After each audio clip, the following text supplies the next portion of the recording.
नाज़रीन, anti drugs forum के सॾ ते मलीर के सियासी समाजी अगवाननि, चूंडियल नुमाइंदनि और एंटी ड्रग्स फोरम के नुमाइंदनि की अगवानी में मंशियात खिलाफ़ रैली कढी वई। उन हवाले से रिपोर्ट कर रहा है Mansoor Solanki. Anti drugs forum के सॾ ते मलीर में गाज़ी टाउन का साहबदाद गोठ ताईं मंशियात खिलाफ़ जागृता रैली कढी वई। रैली में शरीक सियासी समाजी अगवाननि, चूंडियल नुमाइंदनि और नौजवाननि ॻाल्हाईंदे चयो त जो मकसद है अवेयरनेस आगाही ॾियणु। असांजे इलाके में मलीर में जो बर्बादी फैलिजी वियो है नशा के करे, हिते मुख़्तलिफ़ क़िस्म जा जो मवादी नशा आया आहिनि, केमिकल शीमियाई नशा आया आहिनि, उनमें असांजे इलाके बिल्कुल मुतासिर थी वियो आहे। उन जे करे असां जेको है रैली कढियो है त असांजे इलाके में इन्हनि खे ख़त्म करे ऐं हिते हिकिड़ो अशद ज़रूरत है रेबिलाइज़ेशन सेंटर जो। जेके मक़ामी नुमाइंदा असांखे रेबिलाइज़ेशन सेंटर चवनि था त असांखे ॾियूं था, असां 2 साल में कोशिशि असांखे रुगो टॻायूं पिया, लेकिन असांखे अञा ताईं रेबिलाइज़ेशन सेंटर कोन ॾिनो वियो आहे। असां जेको आला हुकाम सां गुज़ारिश करियूं था त असांजे इलाके में जेको है रेबिलाइज़ेशन सेंटर ॾिए वञे।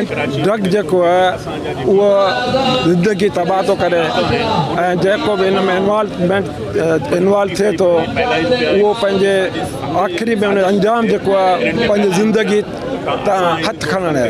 पियो मंशियात के खिलाफ मलीर के नौजवाननि के मैं मुबारकबाद पेश तो क्या कि उन्होंने एक सुठो इकदाम किया है। ये असां उनके ये यकीन त ॾियारियूं तो पाकिस्तान पीपल्स पार्टी अवां सां हर मामले ते अवां सां गॾु बीठी आहे। ये हिकिड़ो अहिड़ो नासूर आहे जेको असांजे मुस्तक़बिल के तबाह तो करे। असांजो कुछ महीननि खां असां सभु इन्हनि नौजवाननि सां जेके एंटी ड्रग फोरम आहे, मंशियात के खिलाफ जेके भी तंज़ीमूं इन्हनि के असांजी सहकार हमेशा हासिल रहियो आहे ऐं असांजी कोशिशि आहे त इन मंशियात जे ज़हर खां पंहिंजे मलीर के, पंहिंजे घोटनि के, पंहिंजे शहरनि के, पंहिंजे औलादनि के इन ज़हर खां बचायूं, पंहिंजे नस्लनि के इन ज़हर खां बचायूं।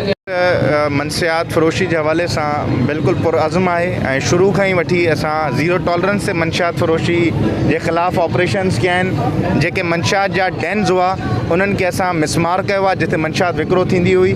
असां जेकॾहिं हिकु साल जी ॻाल्हि कयां, गुज़िरियल 12 महीननि जी, त मंशियात फरोशी के खिलाफ़ असां 953 मुक़दमा दर्ज किया। उन 953 मुक़दमनि में जेके 37 डेन्स हुआ उहे तबाह कयासीं। 42 जेके डीलर हुआ असां उहे गिरफ़्तार कयासीं। 650 माण्हू जेके मंशियात विकिरो कंदा हुआ उन्हनि खे गिरफ़्तार कयोसीं। उन खां अलावा 800 उहे माण्हू जेके नंढी तादाद में मंशियात वापराईंदा भी हुआ ऐं खपाईंदा भी हुआ, 800 उहे माण्हू भी गिरफ़्तार कयासीं। टोटल 1492 माण्हुनि खे असां गिरफ़्तार करे जेलो माणियो आहे। 2 टन खां मथे असां मंशियात जेका आहे उहा बरामद कई आहे, जंहिंमें चर्स आहे, जंहिंमें आफ़ीम आहे, जंहिंमें आइस आहे, जंहिंमें क्रिस्टल आहे, तंज़ानिया ऐं जेके ॿिया अहिड़ा दीगर जहिड़ा जदीद नशा आहिनि उहे बरामद करे उन्हनि सॼनि जेके समाज जा नासूर आहिनि उन्हनि खे कैफ़रे किरदार ताईं पहुचायो आहे। मंशियात के ख़ात्मे लाइ असराइता क़दम खणणा पवंदा ऐं हलंदड़ जदोजहद के अञा तेज़ करणो पवंदो, जंहिंजी ज़िम्मेवारी वक़्त जे हुक्मराननि ते आहे। कैमरामैन अब्दुल लतीफ़ बुगियो सां गॾु मंसूर सोलंकी, आवाज़ TV गड़ा।